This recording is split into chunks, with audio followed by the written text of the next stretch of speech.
At 40, you finally made it. You've got the title, the SUV in the driveway, and the neighbor's respect.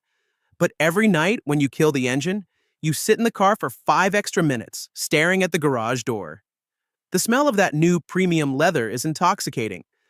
But let's be honest, your car shouldn't smell like your fear of being fired on Monday morning. You're not resting, you're calculating. You're staring at the invisible tally of everything you owe. Your success isn't an achievement, it's a hostage situation. And to put it in perspective, in 2026, the game changed. If you make $120,000 today, you're living the life of someone making $75,000 10 years ago. But your ego still hasn't accepted the new math. In this video, I'm going to show you why your account manager is actually a jailer and how you're driving $1 million ghost without realizing it. If the thought of losing your income today makes your stomach drop, then hit like and subscribe, because you don't have a career, you have a leash. If you want to understand the trap of 40, look at Mark. Mark isn't a loser. In fact, if you saw him at Whole Foods next Saturday, you'd think he's exactly what society calls a winner. He's 42. He's a chief operating officer at a logistics company. And he makes $145,000 a year. To 90% of the world, Mark is a hero. He's the American dream with an Instagram filter. But Mark is one quarterly adjustment away from losing everything. Let's pop the hood and look at the engine of this life. Mark's gross salary is about $12,000 a month. But Uncle Sam sits down first. Between federal taxes, state taxes, FICA, and family health insurance, Mark only sees about $8,200 hit his account. This is where the trap of 40 snaps shut. Mark doesn't waste money on obvious nonsense. He doesn't gamble. He doesn't have expensive vices. He spends money on stability. His mortgage, the famous mortgage on a $650,000 house plus insurance and property taxes, eats $4,100. He refinanced in 2024 to renovate the kitchen because Todd, his advisor, said it would add value to the asset. Mark didn't realize he just swapped home equity for a higher monthly payment. Then comes the garage. Mark drives an Audi Q7. It's safe for the kids, he says. The payment is $950. His wife drives a Tahoe to take the kids to soccer practice. Another $800. Insurance for both, $350. High-speed internet for the constant Zoom calls, electricity to keep 3,000 square feet cooled, the family Verizon plan, and the streaming subscriptions he doesn't even remember anymore. Another $700. Before Mark buys a single apple or pays the gas bill, $6,900 is already gone. Mark, the $145K director, lives on $1,300 a month of discretionary money. That's about $325 a week for a family of 4 in 2026. If the dog needs the vet or the washing machine breaks, Mark doesn't use savings. He uses the Chase Sapphire. He earns miles, he tells himself, while he earns a 22% interest chain. This is compound interest carnage. Mark thinks that $950 a month Audi payment is just the cost of living. But let's do the math the bank doesn't want him to do. If Mark had bought a used Toyota and invested that $950 into a low-cost index fund starting at 40, by 65, he'd have an extra $840,000. Mark isn't driving a $70,000 Audi. He's driving a ghost worth almost $1 million. He is literally burning future freedom just to look important in the school parking lot. And the system loves Mark. The system needs Mark exhausted.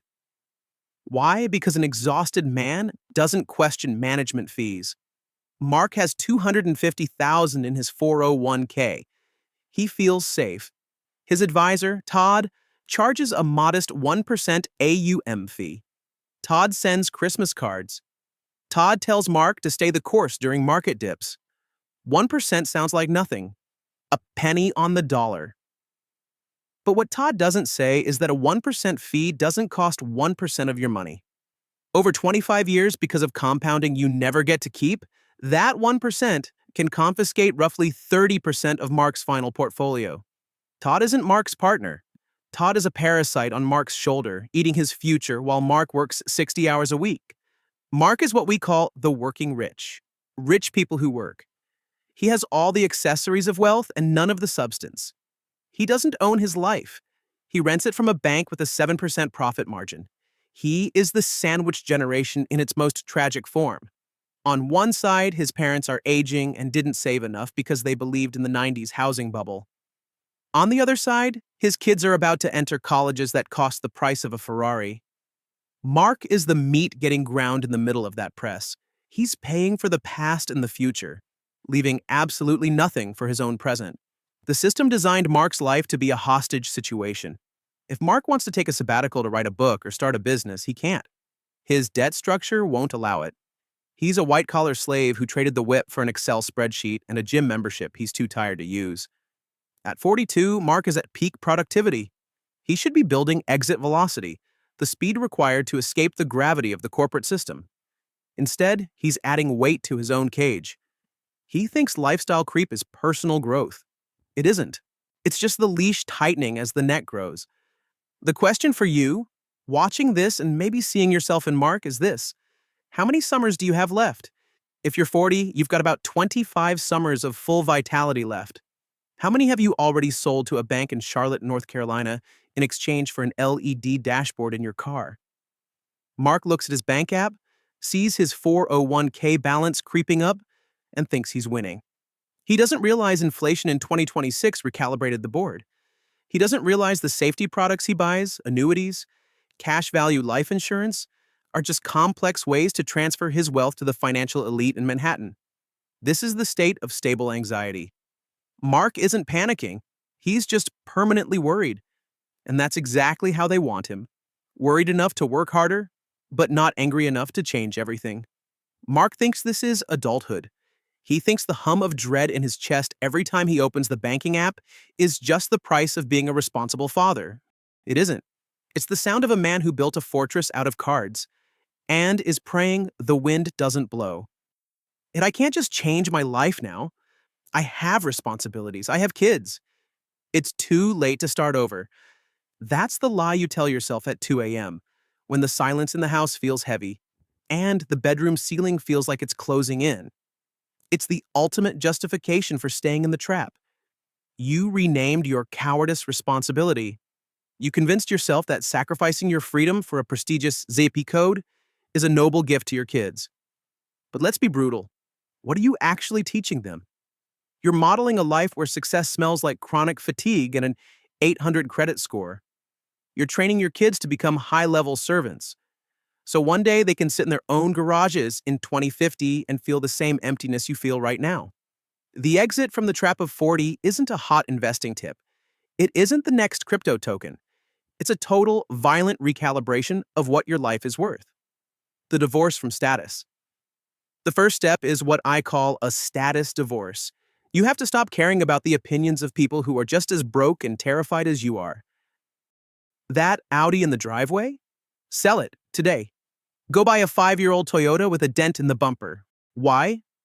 Because that dent is the sound of $950 a month returning to your control. The moment you stop financing the profit margin of a German automaker, that money stops being a car payment, and it becomes units of freedom. At 40, your greatest asset isn't your corporate experience. It's your remaining compounding runway. Every dollar you pull back from the bank today is worth $5 10 years from now. You need to run a personal audit that would make a bankruptcy attorney blush. Look at your fixed expenses. They aren't fixed. Your house is a liability wearing an assets costume. If you're house poor, you're just a glorified tenant of the bank. In 2026, the U.S. housing market is at a crossroads. If you have equity, stop sitting on it like a bird on a dead egg. Use it to delever, move, downsize. Go to a zip code that doesn't require a 6-figure entry fee just to exist. The system will call it a step backward. It isn't. It's a tactical retreat so you can win the war. Fire the parasite. Next, fire Todd. Fire the financial advisor who takes 1% of your future for the privilege of underperforming the market. You don't need a middleman to buy the S&P 500. You don't need a middleman to buy a total market fund. Open your own brokerage account. Automate contributions into Vanguard or Fidelity index funds with 0.03% fees. And get out of the way. You just saved yourself somewhere between $300,000 and $500,000 over the next 2 decades. That's not a suggestion. It's a mathematical imperative. The moment you remove the parasite, the speed at which your net worth grows changes dramatically. But the real escape is psychological. You have to kill the myth of the linear career. You were taught that you have to keep climbing, earning more, accepting more responsibility, which is just corporate code for more of your time. For what? To buy more things you don't have time to use. The alternative isn't retirement. Retirement is a 20th century concept built for people who worked coal mines and whose bodies were wrecked by 65. The goal for a modern 40-year-old is optionality. Build the moat.